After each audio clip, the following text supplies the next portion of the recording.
Great. So, firstly, I'd like to say good evening, everybody. Good evening, everybody. We're Good here. evening to you. Good evening. Good evening. Good evening. We're here on the first one. It's just one of our calls of many. And this podcast is really just about men, the powerful word called men. And I have some powerful men on board. One very, very powerful man who's my senior in school. In fact, I got as far as the prefect that used to make sure followed the laws and rules. I have Mr. Shola here, and you know what? Also, he's an expert in this field too. No, I will say expert. Shola will explain his involvement in this field, but what I'll say is it's very important. Welcome, Shola, and please Thank you, introduce Tony. yourself to everybody. Yeah, great. Thanks for that introduction, Tony.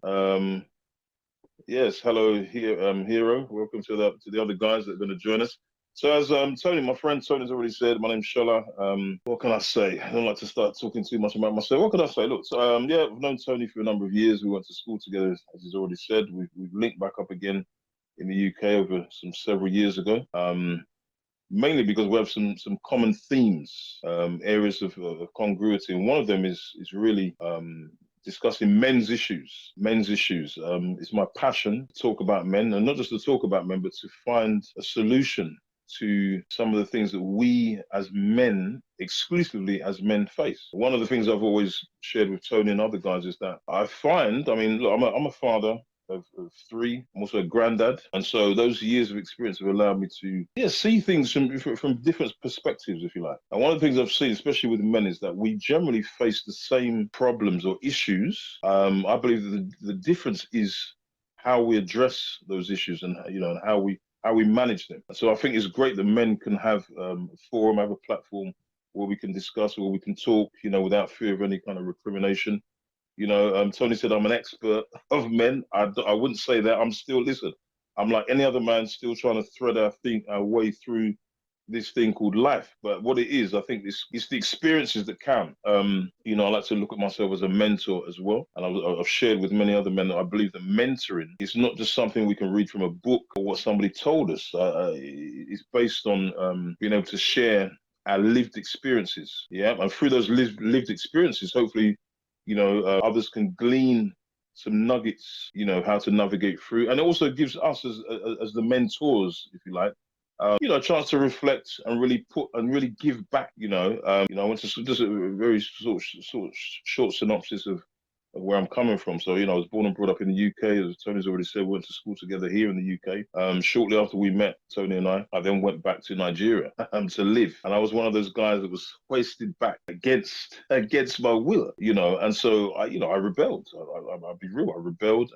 Didn't want to be there. Not because I didn't love my country. Don't get me wrong. It was because I knew that it wasn't the place for me at that time in terms of my own mindset. Yeah. And when we went back, there was no discussion, there was no family meeting. There was no, sort of acceptance. It was just like, we are going home, and that's it. There was no, that was the generation. And so I rebelled and I went out then. I was on the street, I was on the road, gang activity, if you want to call it that. Got myself into some pretty hairy situations. But through those situations, I say that, those scars, and they were scars, they've actually become my trophies. And I'm able to now talk from a very wider perspective, a wider base, in terms of showing guys, look, don't go down that road, not telling you what to do, but sharing and saying, well, look, if you do it this way, this is what's going to happen.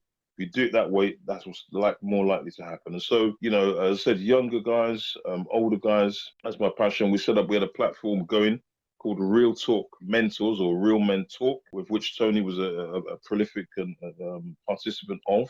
Yeah, definitely. And and hence we are here today. Thank you, Shola. We're going to come back, obviously. Hero, just a brief introduction. Now, remember one thing, just to make sure everyone's clear. We're on a podcast. Everything's recorded. So please, no swearing. Don't talk. Don't say any names if you're upset about something. Yeah, and keep everything nice and clean. We just want to be able to help everybody. Yeah, and helping everyone is listening to everybody and just sharing our experience. Just sharing our experience and sometimes we're all in different journeys. I don't even know how far down we are, to be honest with you, because I don't even know nowadays with is happening to black men especially. I'm not sure whether we're halfway or 90% down because some of them are prematurely leaving this world. So that's something we're going to discuss later too, also, because that's also important. But I'd like to say, I can see Yaya. Yaya is one of my colleagues also. Yaya, hi. Introduce yourself. Hi, good evening, everybody. Good evening. Yes. Good evening to you. Yes, sir. Yeah. Just want to hear from you a little bit. I know you're a man, but can you share anything else about you? Oh, thank you very much, Tony. It's a wonderful experience anyway. Yeah. I'm just here to enjoy the and I will contribute as it goes along. But Fantastic. you know me, I work at something with yourself. Great. Really, Yeah. I have my family here. Good. The topic is very important, which we should be honest and Great. Yeah. And how big's your family? How many do you have in the family? I'm 3 kids. My 3 wife, kids. yeah, Okay. 2 girls and 1 boy. Okay. Wow. Yeah. Well, as you know, Africa, where I come from, Sierra Leone is big anyway. So, family, Right. friend. Well, good. It's nice to have you on board. Yeah. Okay. And I'm sure you're going to share a lot of stuff and help us with a lot of things. So Yes. thanks a lot. Okay, so we have Joe. Joe's a good friend. You know, I said Shola's from my school when I was young, and he was my prefect. Shola was my prefect. Joe was in college. Joe was in university. Sorry, he was in university when we used to kind of mess around a little bit, yeah, and go to parties. Joe, how you doing? Welcome on. How do you do? How's it going? So I'm a bit late. I'm not used to Zoom. I'm used to Teams. Okay. So don't worry, get used to it. Do you want to just introduce yourself in terms of? I know you look like you're coughing. There's got to be a code. Yeah, okay. Let's say just a general introduction. Are you a family man? Are you married? Do you have kids? Just a little bit of introduction so that we know. Yeah. My name is Joseph Edgar, and basically married with 3 boys. They're all 6 foot. After using. Oh, they're all taller than you. They're all taller than you, Joe. Yeah, they're all taller than you. I'm a midget. I'm a midget. But I have to use a ladder just to speak to them. Okay, great. Yeah. Okay. Yeah. Okay, great. Thanks a lot. Yeah. Thanks a lot. We'll come back to you anyway. We're going to get started. Oh, I can see Hero. You were talking before, but I don't think anyone heard about you. You just introduce yourself, Hero, just quickly. Yeah, Hero Lawson from Nigeria. I'm married with 3 kids, businessman. Great. Yes. Great. And I can see. Okay, thanks a lot, Hero. And I can see Greg. Did I see Greg, or is gone? It's on and off. Okay, no problem. We'll come back to him. Okay, so we've got started now. The main first thing is just to introduce ourselves, and we have so many things in common already. Some of us are married. Some of us have kids. Some of us have the same amount of kids. Yeah. So, Joe is kind of like Joe has 3 boys. I have 3 boys also. Yeah. Shola, I think you have how many children? 3 daughters. 3 daughters. 3 daughters. So 3 daughters. So we're leveling up now. So there's 3 daughters, but there's 6 boys going on. So I think somebody else had a daughter, but then they had 2 boys, and then Hero has 3 daughters, isn't it? So we're kind of neutralizing now. There could be some weddings on this channel later. I'm just joking. Just joking. Okay. All right. You never know. So, Greg, I can see you on the line. Do you want to introduce yourself just quickly, just briefly, name and family? Yep. Welcome, Greg. Hi, everyone. My name is Greg from Nigeria. Sorry, I'm driving. I'm a businessman, and I also have 3 children, 2 girls and 1 boy. Another 3. All right. So we've got another 2 girls. 3 all the way. Fantastic. Whenever you want to come in, yeah, Greg. Whenever you want to come in, yeah. Okay, so one thing that struck me was like talking to a few friends of mine, quite a few friends of mine, and I tend to find that a lot of them are lonely, and a lot of them are kind of doing a lot of things, and not having anyone to really talk to about some of the struggles they're going through. And I think it would be nice for us to just have general talk about the challenges we're having, the facing, the problems. And also solutions in terms of not necessarily solutions that we can give to men generally, but solutions that we found within ourselves that could be shared and could make a difference in people's lives. As Greg said, he's a businessman. Yeah. Now, as a businessman, yeah, and Shola is a businessman. Joseph is a businessman. I'm a businessman. In fact, most people here are business. In fact, when you look at black people, black men especially, even if you're working, there's always that business mindset. But you usually have to work as a safety net. If you don't want too much stress from the wifey, then you have something as a safety net. Otherwise, you'll find yourself in problems. So also, what I was reading some stats, and they were quite alarming in terms of, especially in the UK, that a lot of men mental challenges. Yeah, I would say, black men especially. And then also I looked at the prison population. Black men account for 2% in the UK. This is, you can share in Nigeria now. Black men account for 2% of the population, yeah, but we account for about 14% of the prison population, which is crazy. That means that even before we're getting to that real man age, some of our men are they're growing up in prison. Their first experience of a man is in prison, yeah, which I feel that we need to see what can we do to help those people also. There are people that are going through challenges, whether they're divorces or separations or getting married and need some guidance in terms of how to run their family life. These are things also. I also like to also add an element too, which is an element in terms of the relationship between your gut and your mental health, because I think some of the challenge as men we have is we are always on the move. We're always trying to look for new businesses, new ways of earning revenue. So that compromises what we eat. We tend to be on fast foods. We tend to pick up things on the way, and that's also challenges us on the mental side too. But that's something we'll discuss much later. But I think with that to do, Shola, I want you to come here because we've spoken a number of times on men mental health, and we've been on your real talk mentors.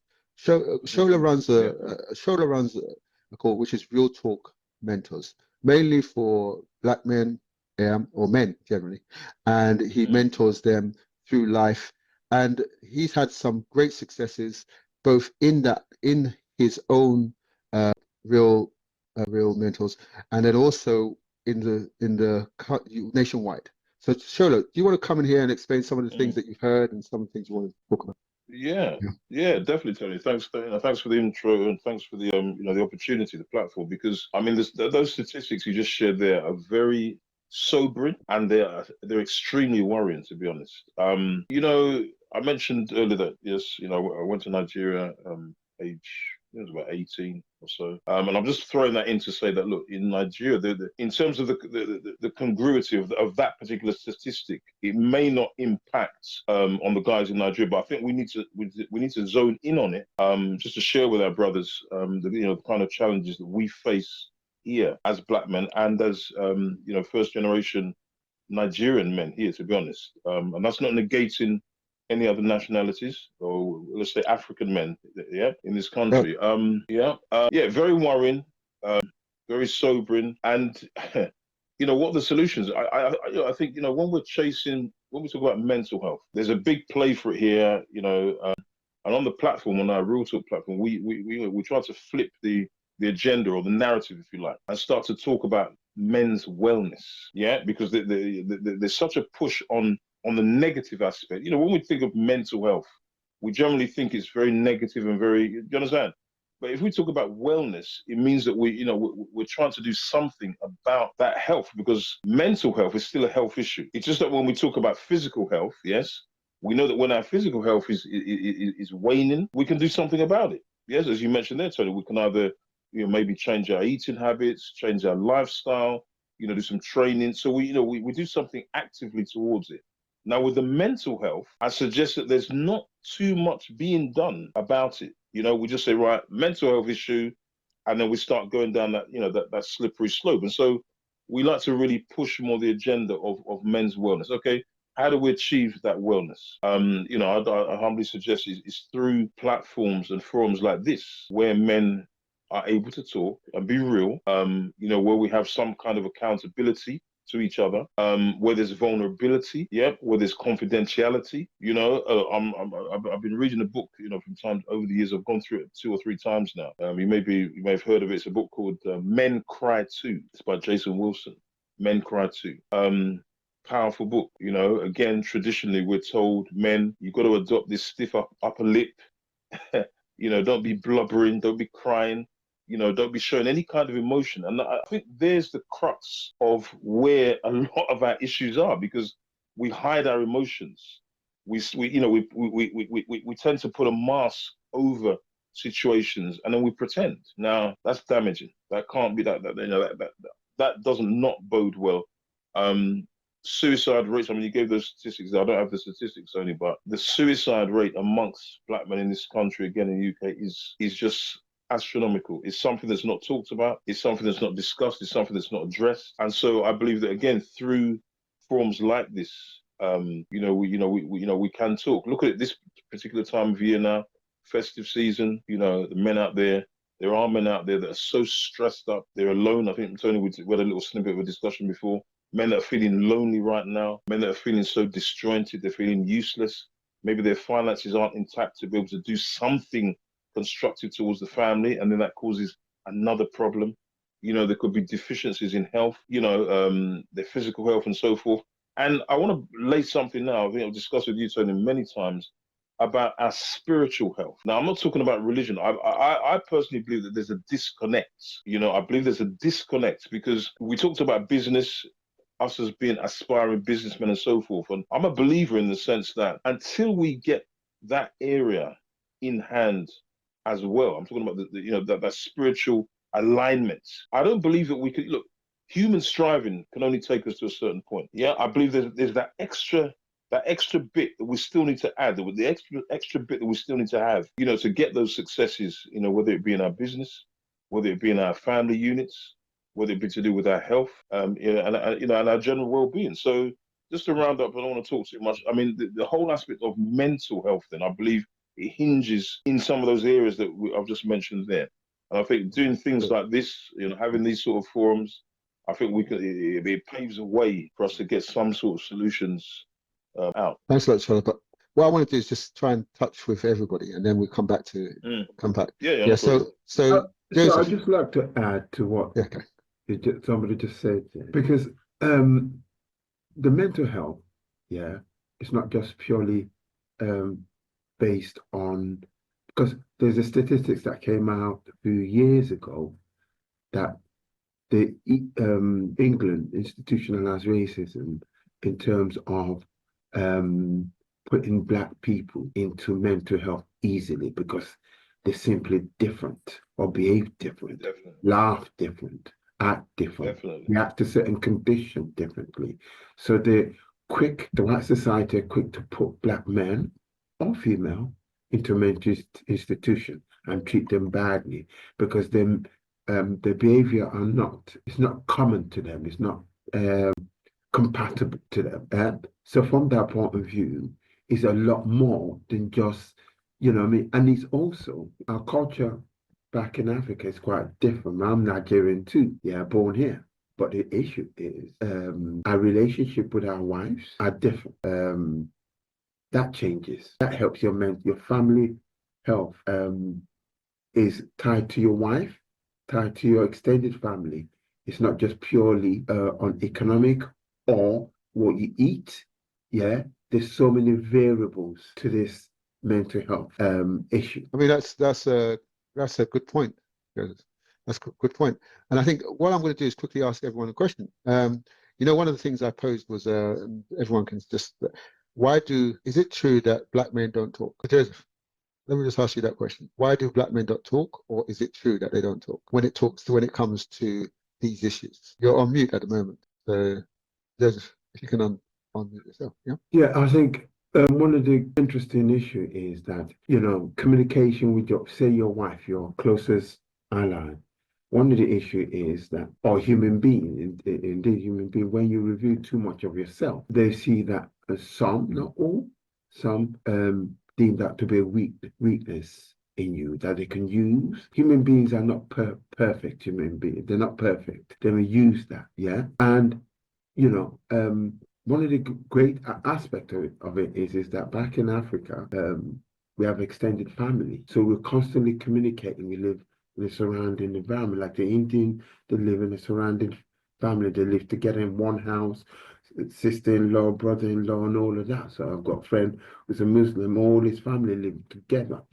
That helps a lot. Your environment helps a lot. So there you get to communicate about your worries and your concern.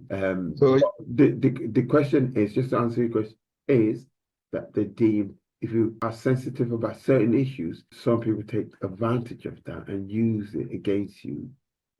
So men don't reveal too much. okay, that's a good point. Here, let me ask you that question. If you can unmute.